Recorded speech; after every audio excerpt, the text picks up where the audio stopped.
So my daughter has a saying of you shouldn't be judged by the worst thing that you've done in life. That shouldn't determine, how you're judged for the rest of your life. And I think that my journey, my story is a clear example of the fact that a person can change their life, that a person can go from, being a menace to society to being a help and a contributor to society. And I think given the chance and given the opportunity, I think there are a lot of people who would take that opportunity to change their life. And I just believe that, again, it has to come from inside. You have to believe and you have to want to change. But if someone believes in themselves and believes that they can and really wants to change, I think the opportunities should be there for folks to be able to do that. Something like 92% of people that are incarcerated are eventually going to get out. The goal should be they come out better people than they were when they went in. And the only way that's going to happen is if we start doing some things while people are incarcerated to help them to realize or to help them to start to change their life and start to believe that they can change and learn things that can help them once they get out. I saw some statistics recently so the recidivism rate is like in the 77% or something like that. I saw some statistics recently that said if somebody earns a skill or if they earn a skill while they're incarcerated, that number goes from the 70s down to 30%. If they earn a bachelor's degree, that goes from 70% down to 6%. And if you earn a master's degree, it goes down to 0. So to me, education, learning skills, learning how to, create opportunities that are going to sustain you and give you a sustainable salary. To me, that's what we should be focused on with folks who are incarcerated. We should be looking at how do we start while people are still inside to provide the training, provide the counseling, provide all those things that are going to have people be able to come out and be contributing members to society. To me, that's where we should be focusing a lot of effort right now. There's no question to me that the criminal justice system is screwed up. It needs to be fixed. It needs to be looked at. And it's definitely skewed against people of color and poor people. You know what I mean? The only white folks that are in jail are poor white folks. You know what I mean? So to me, it's skewed against people of color by the fact that we are poorer than everybody else. So we absolutely are affected by it. And I just think that the whole system needs to be looked at. It needs to be scrutinized. I'll never sit here and say that there shouldn't be jails or that people shouldn't be, if people commit crimes, you'd have to pay for those crimes that they commit. I'll never sit here and say that. But what I will sit here and say is that, once folks have done that, that doesn't mean that you write them off forever. The reality is, like I said, most of these people are going to get out of jail at some point. The goal should be, let's do some things that are going to make them better people when they come out than they were when they went in. Because again, I was caught up in that cycle. I was caught up in that, you go to jail, you do the same stuff while you're there, you get out, you do the same thing again, you go back. I was telling some people this yesterday, but from the age of like 12, 13 years old up to 30, I was in and out of jail. And there are people that I was really close with that I never saw in the street. It was whenever I would go back to jail, they would be there and, be like, hey, what up?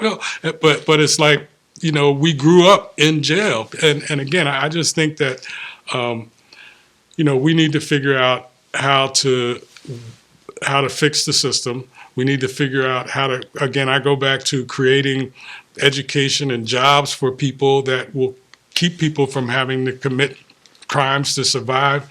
I just think that the whole system is broken, and we need to put some effort and some time into figuring out how to fix it.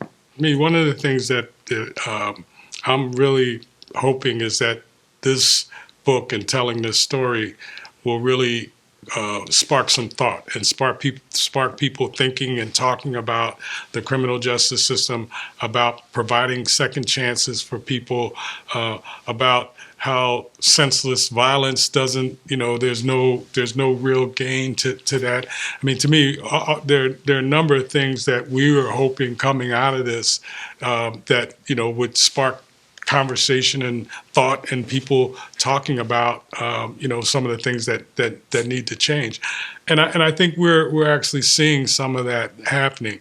One of the things that we've been doing is really connecting with organizations that are doing the work, people that are already doing the kind of work that we're talking about, who are going inside of the prisons and working with people and helping them to prepare for when they come out, that are working with people who are getting out and helping them to find jobs and housing and things like that.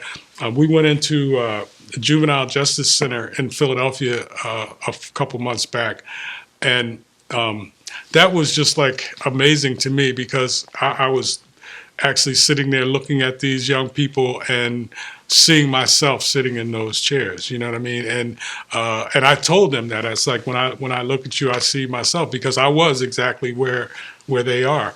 But my hope is that they can see themselves in me, that they can look back at me and say, well, if he was able to overcome all of this stuff and able to accomplish the things he was able to, then maybe I can as well. And I think what resonated with them is the fact that, I wasn't just somebody coming in who had read about or, saw something, but I had actually lived the experience that they're going through. And I think that really resonated with them. And so to me, I'm hoping that, we can kind of spread this message as far as we can to just, give people an opportunity to redeem themselves, give people an opportunity to have a second chance and to change their lives and to be able to, to move forward and, like I said, become contributors. I think what keeps me motivated now and what gets me up every day now is continuing to spread this message about redemption and second chances and helping people to understand that they can change their life, that they can move from where they are and the things that they're involved in to helping to get people on a track where they can become, like I said, contributors to society. And that's, to me, is what I'm thinking about every day. And how can we move that mission forward? It's like, how can we make sure that we're continuing to push to give people opportunities to change their life and to become potential positive people in society. So the purpose for writing my book, Jump, was to really let people know that and every day I get up thinking about how we can provide opportunities for people, how we can let the world know that folks deserve an opportunity for redemption, and folks deserve an opportunity to change their life. If they truly and sincerely want to change, that the opportunities should be there for them. When it comes to legacy, I'm really proud of what we've been able to build with the Jordan brand, in terms of how big it's become and the success that we've had with the brand. I'm really, really proud of that. But I'm even more proud of the things that we've been able to do to help change people's lives. We've got a program that we started 5-6 years ago called the Jordan Wing Scholarship Program, where we actually provide a free ride to kids who we get through community organizations in certain cities. And we provide a full free ride. Any school they want to go to, we'll provide that ride. And we've got now like 400 or 500 kids that have gone through that program and have come out with degrees on the other end, or with some skill set that they've learned. And again, to me, it's about giving back. It's about helping other people. I heard, I think it was Winston Churchill who said, let me quote Winston Churchill, but Winston Churchill who said, we make a living by what we get, but we make a life by what we give. And to me, that I read that quote somewhere years ago, and it's stuck with me. And I think, we make a living by the things that we're able to generate and the things that we're able to get. But to really make a life, you have to be willing to give back, and you have to be willing to try to help other people, and to support and be there to try to move the world forward, basically, and try to have a positive impact on the world. And I know back in the day I had enough negative impact on the world that I've been now trying to have as much positive impact as I can.